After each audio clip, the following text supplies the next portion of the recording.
So hi all, my name is Melvin John, and today I'm going to do a presentation on risk management framework in clothing apparel startup business in India. So how does the clothing industry work? So the first step is that the designer decides to design according to the market trends, and according to that, they come up with the final decision of what and how to make it, and they make a prototype out of their decision.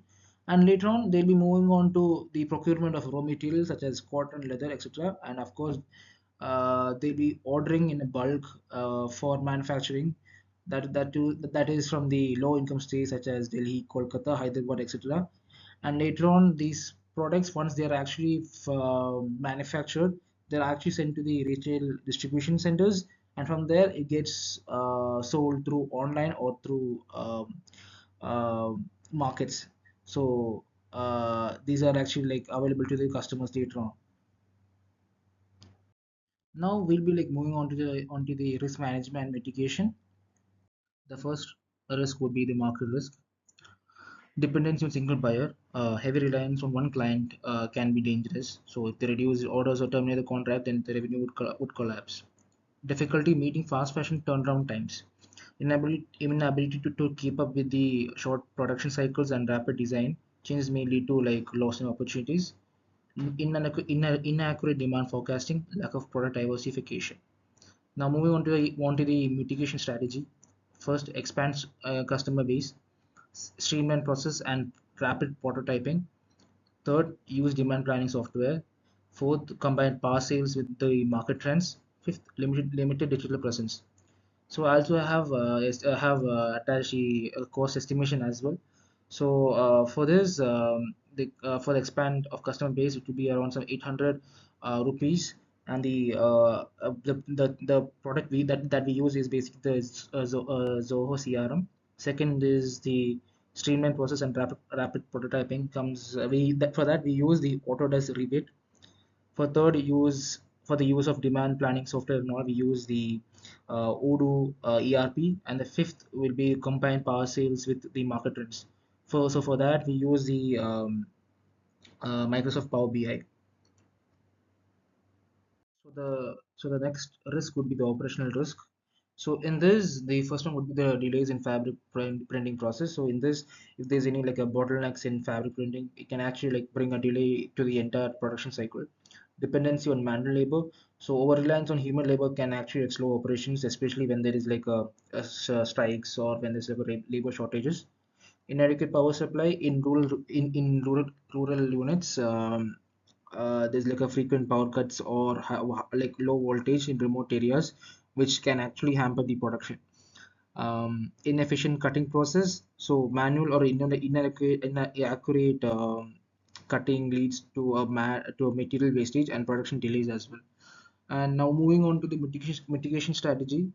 The first one would be to upgrade the printing equipment, so as to not have any bottlenecks in the at the time of printing or at the time of production. Then second would be to introduce semi-automation, then use of backup generators, renewable energy, even upgrade the cutting tools as well. So now moving on to the cost estimation. This is just a rough figure. So to introduce semi-automation, like a semi-automatic cloth cutting machine, it's called a Shriji swing. So it costs around some 20k thousand or 20,000, and for the backup generators, which is around some 50 kVA, would be 3,35,000, and the 30 kW rooftop solar installation would be around some 5,90,000, and for the upgrade of cutting tools, um, it would be like around 1 lakh, and for like setting up the returns processing unit, which is the flat belt conveyor system, it would be like 28,000. So the next risk would be the external risk. um, the first one would be disruption due to local festivals and strikes. So during so if so whenever there is a local holidays and regional festivals or labor strikes, so this can actually like lead to an unplanned worker absences. So once this happens and all, it reduces the productivity in the company or in the firm. or even have a complete factory shutdowns as well. So this actually like disrupts the timelines and even the delivery delays as well. Second would be political instability affecting operations. So so whenever there is a changes in the government or uncertain regulations or frequent policy shifts and all, it can actually like create an uncertainty in the import export laws, and even sometimes have the taxation unpredictability as well. Political unrest halting factory operations. So these riots and protests or civil disturbances can actually like result in physical risk to the employees, supply chain, or even the supply chain breakdowns as well, or maybe temporary closure of units due to safety concerns. So now moving on to the mitigation strategy, the first would be to adjust schedules regionally, then monitor regional developments. Third would be to contingency planning and multi-location setup. We do this because so as to have a place where there is a less impact of political influence there, so that the whole schedule works on a systematic order and everything. The cost estimation would be that for contingency planning and multi-location setup, it would be around some 3 lakhs rupees. For political list dashboard subscription, we use the product known as the Rishine India Risk Intelligence platform, which is comes around some 50 to 1 lakh rupees. And inventory buffer stock management system, which we use, is the Zoho Inventory Premium, that is around till 2 lakh rupees, and it is one time as well. And the other one would be alternate sourcing vendor networks access. That we be using is the India Mart Supplier Premium membership, which is 2 lakhs 50,000 annually. And the other one would be warehouse storage buffer facility, which is like 5 rupees 5 to 15 rupees per square feet per month. So that would be the Godrej warehousing services and all. Technological risk. Cyber attacks disrupting production and financial data, cybersecurity breach, data breach, risking sensitive company info, IT system failure. These are the risks that I have found in the technological risk. So for this, the mitigation strategy would be to implement robust cybersecurity measures, install security software, invest in cybersecurity, regular backups, and cloud support. I have even mentioned the cost estimation as well for this. For the endpoint protection license comes around some 7.6. For patch and endpoint management comes around some 7 lakhs. SIEM and log and analytics it comes 1.1k. And for the backup and replication solution comes around 67,000. Supply chain risk. First one would be the delays in fabric delivery, disruption in cotton supply, exposure to counterfeit fabric suppliers, high transportation cost, and inefficient packing causing shipment delays. The mitigation strategy would be use third-party logistics with SLAs, which is secure reliable transfer services through third-party logistics providers, and this could be like maybe backed by service level agreements to ensure the accountability and more timely delivery as well. Second would be diversify raw material suppliers. Third would be vet all suppliers thoroughly, which is to implement robust onboarding and quality verification process. And fourth would be optimize distribution routes. And fifth would be the standardized packing processes. So I have even attached the cost estimation for this as well. And for more detail, you can even check um, the cost estimation in the Excel file as well. With I have mentioned with the product details and the websites which can even provide them. Then a reputational risk. So the first risk would be low factory compliance score from buyers. So the brands often audit suppliers from labor conditions, um, safety, sustainability. So a low score can actually lead to order cancellation, loss of long-term contracts, or blacklisting as well. Negative NGO media campaigns. So reports or documentaries exposing poor working conditions or environmental harm can actually trigger consumer boycotts and legal scrutiny as well. And third, online reputational damage due to labor exploitation news. So social media's amplification of labor violations can actually like, even can actually like can actually like, quickly harm a company's image and resulting in the decline of orders and all. Even sometimes loss of investors confidence and all, and even increased regulatory oversight. So it has a bad impact on the reputation of the company. So we should always uh, have a proper system for the labor charges and their working conditions as well. So now the mitigation strategy would be to improve facilities and work welfare, engage stakeholders proactively, enforce labor standards and transparency, and last is to establish complaint resolution process. Now I won't be much going in depth for the cost estimation as because of the time restraint. So then I'll be like moving on to next regulatory risk. So the first risk is changing government textile policy. So sudden shifts in the import export duties, subsidies, labor laws, or environmental standards can impact profitability, cost structures, or product viability. So especially for export oriented units as well, it affects. So the other one, which is delay in custom clearance. So it actually bottlenecks at customs due to inspections and all paperwork errors or holidays even can even like be like even holidays can also make a delay in shipments, cause contract breaches as well, and even increase storage demurrage costs as well. The next one would be inadequate documentation for export customs. So incorrect or incomplete documentation such as invoice, packing list, they can lead to shipment holds, penalties, or even confiscation, which actually damages the client's trust. Non-compliance with export regulations. So in this, if there's a failure to meet export requirements, they can result in fines, bans from international markets, or legal action can be taken from regulatory bodies as well.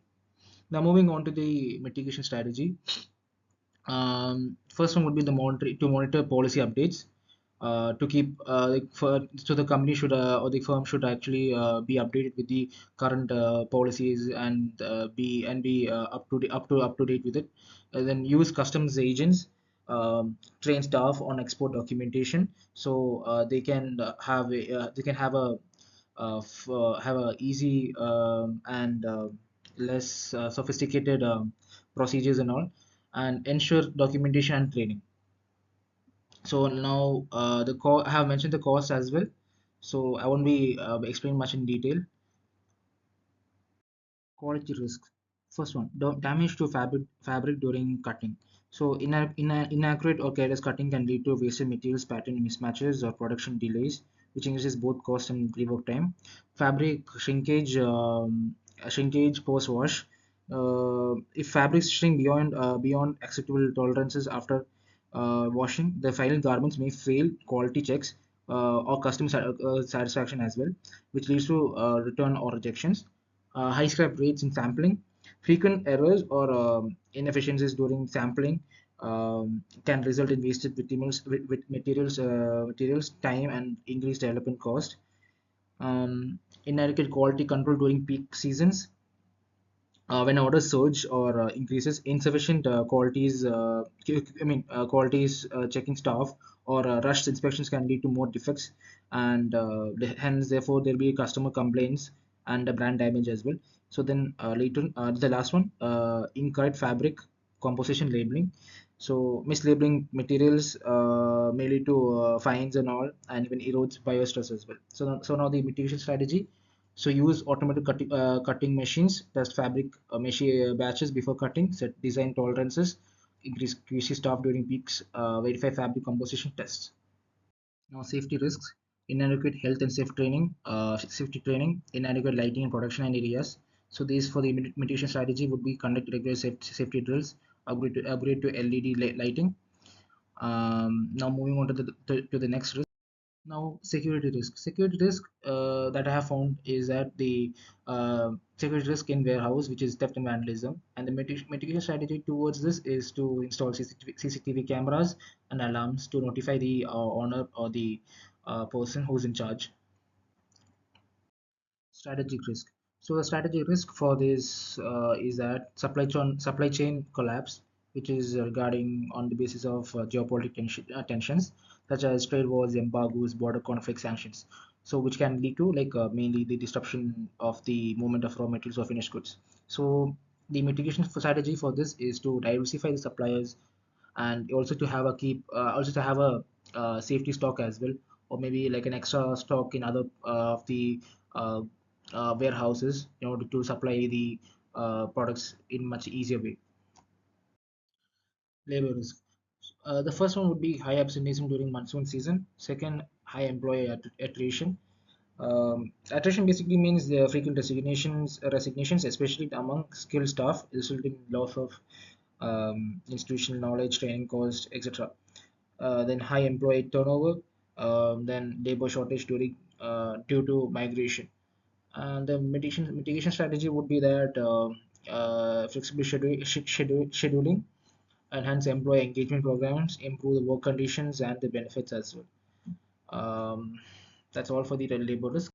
Now moving on to a gray rhino. So the risk which I have identified is the supply chain collapse on the basis of geopolitics, because geopolitical tensions such as trade wars, embargoes, border conflicts, and sanctions, they can actually like lead to disruption in the movement of raw materials or finished goods, and this is the main one of the main process of generating the profit and the revenue in the firm.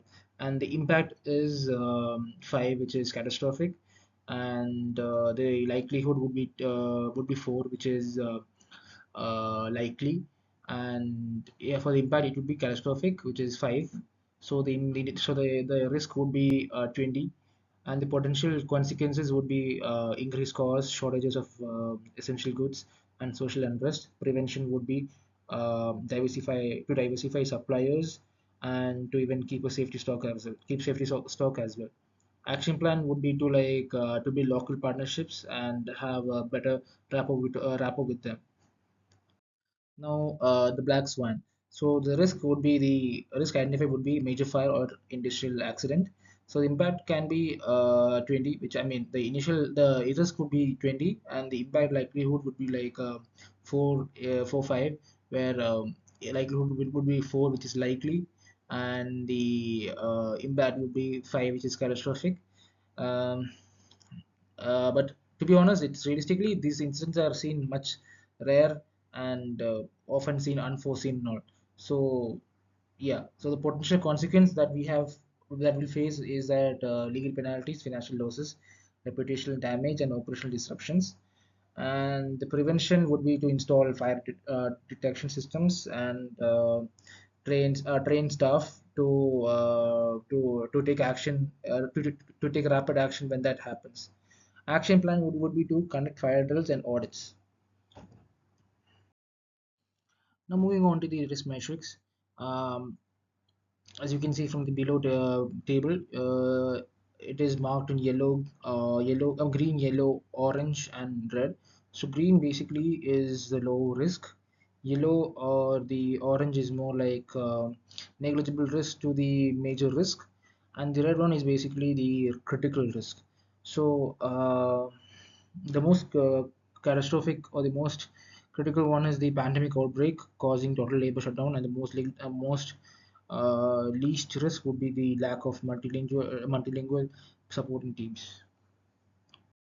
Now, moving on to the risk priority, as you can see, I have posted pre-implementation and post-implementation as well.